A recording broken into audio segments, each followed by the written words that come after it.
everyone, welcome to the Budgeting Sisters. I'm Melissa and today we are going to lay out and go over the month of January budget plan.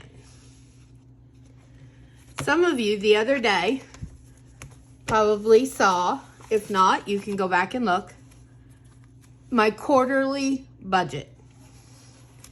I laid out January, February, and March. That way I could see what we were able to pay and how many pay weeks are in each week. Today what we're going to do is we're going to go through, you'll see that's what all these little dots are. I went through all of this monthly layout and separated it out by weeks. Now, I have planned 4 paychecks, each at $580. This is after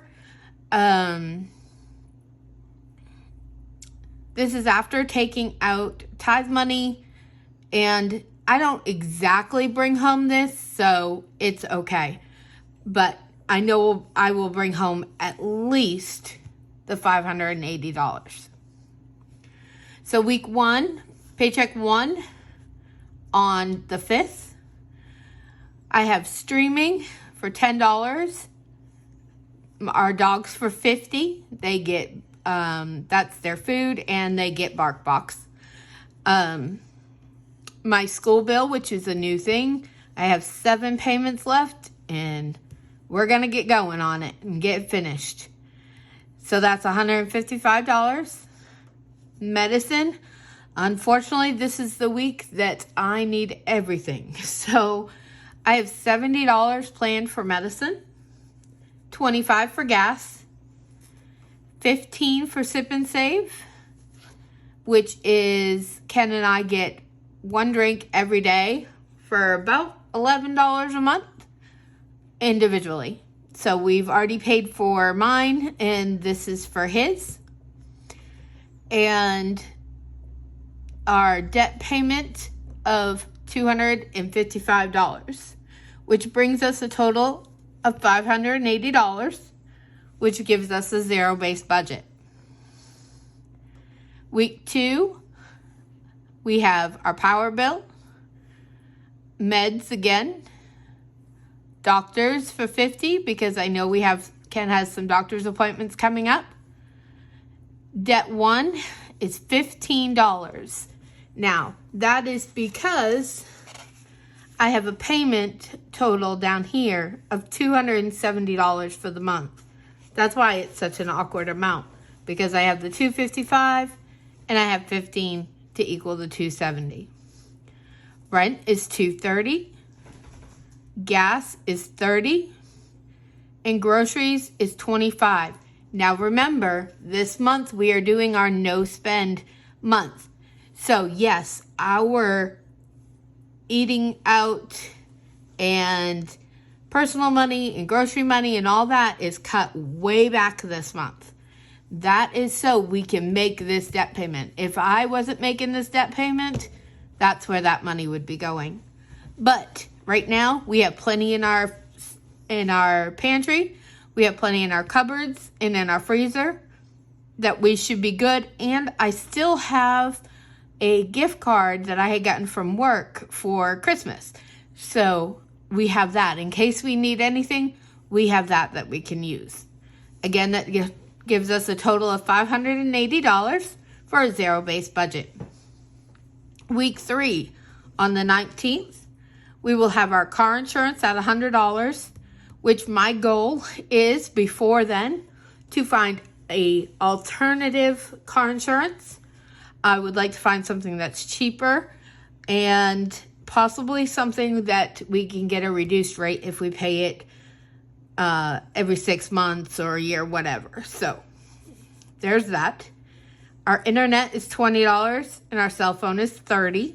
We are on a plan where we pay $20 for internet, we get a free cell phone plan, and then my additional cell phone is at $30.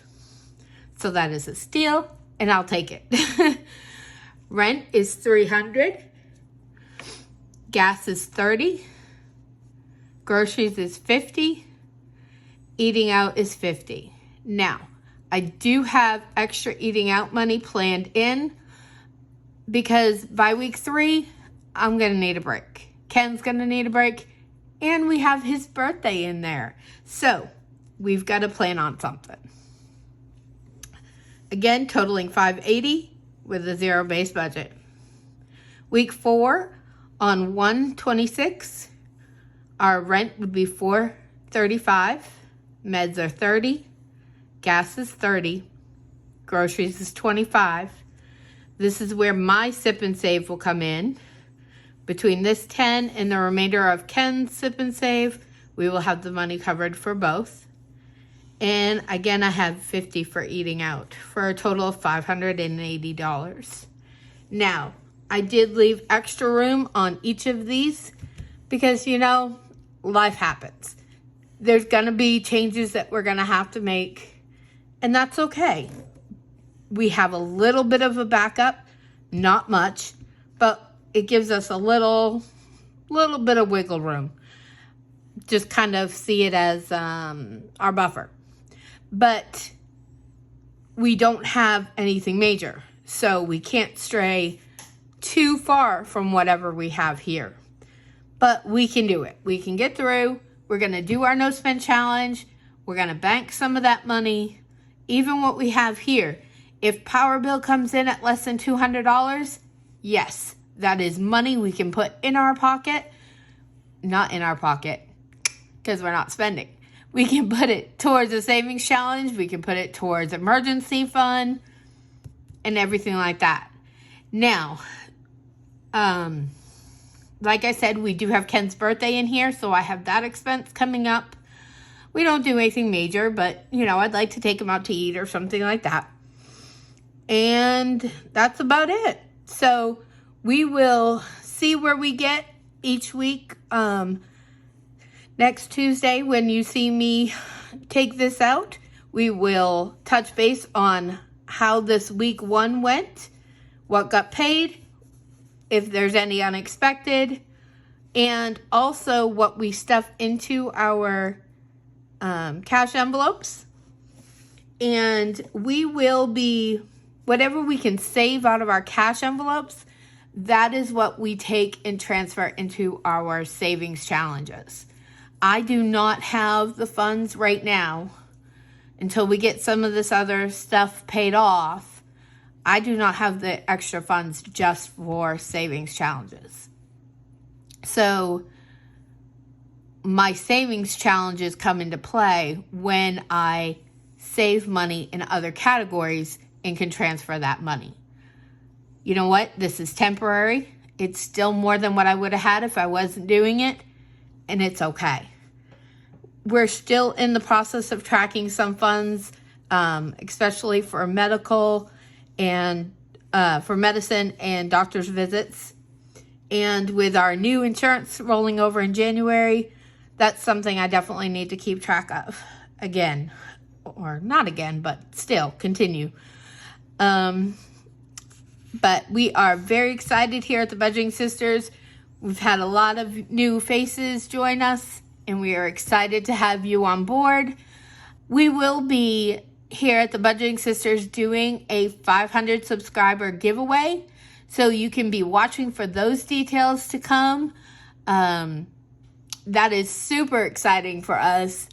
It's a big benchmark, and we love having you all here at the Budgeting Sisters.